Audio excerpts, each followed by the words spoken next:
Good morning. Another walk in the woods to invigorate me.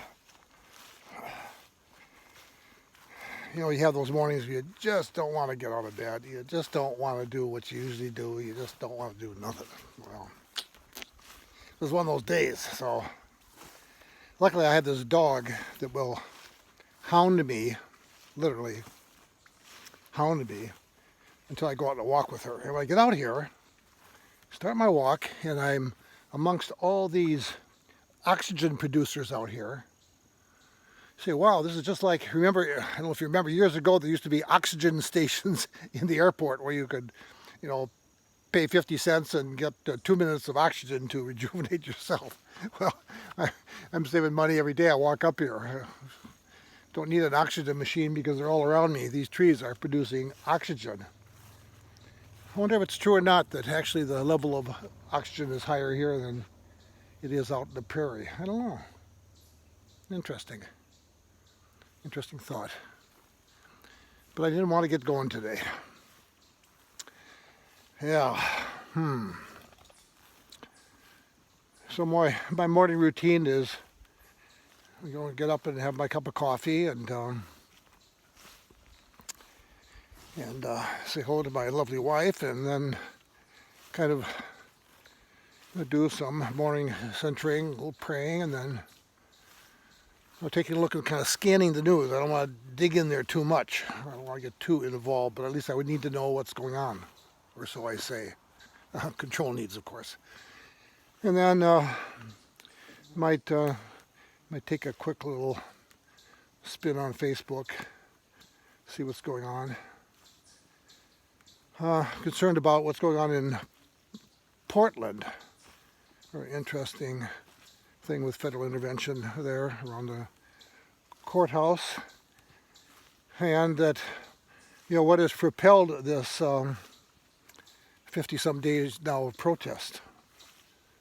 And according to journalists there, they say it's a combination of defunding or eliminating the police, income inequality, which I think is a big one, and the federal presence around the courthouse and the activities that are going on there.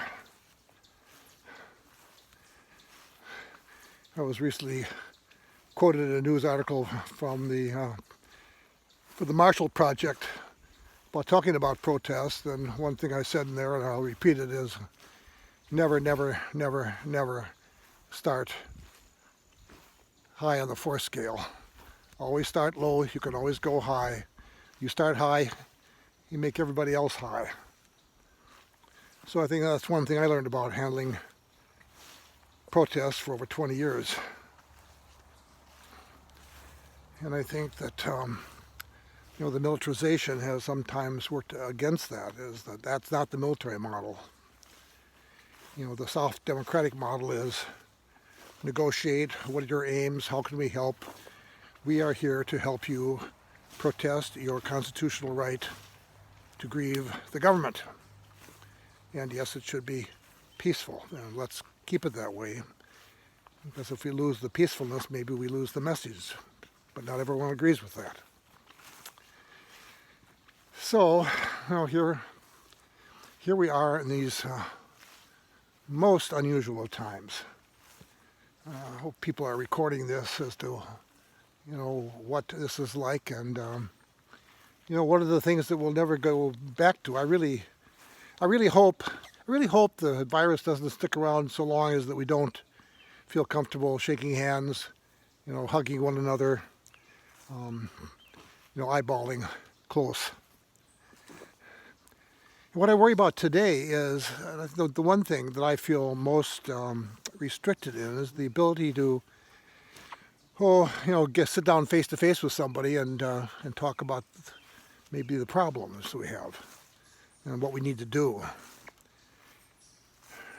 I think so much is lost if we wear a mask. I'm sorry that we do lose, part of our communication by not seeing a person's mouth and facial expressions, and we lose it sometimes in distance too. So I really hope the virus gives us a break so that we can go back to, close interpersonal communication, the kind of social intercourse that makes us human persons, makes us uniquely human persons.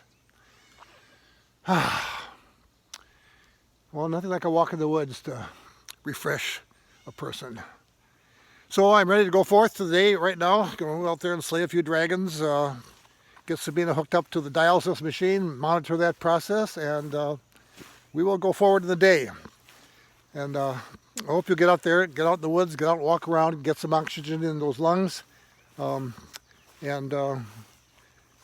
we will get through this. I am hopeful that it will be. It may not be exactly as we see it, but we will get through this. God bless. Have a great day.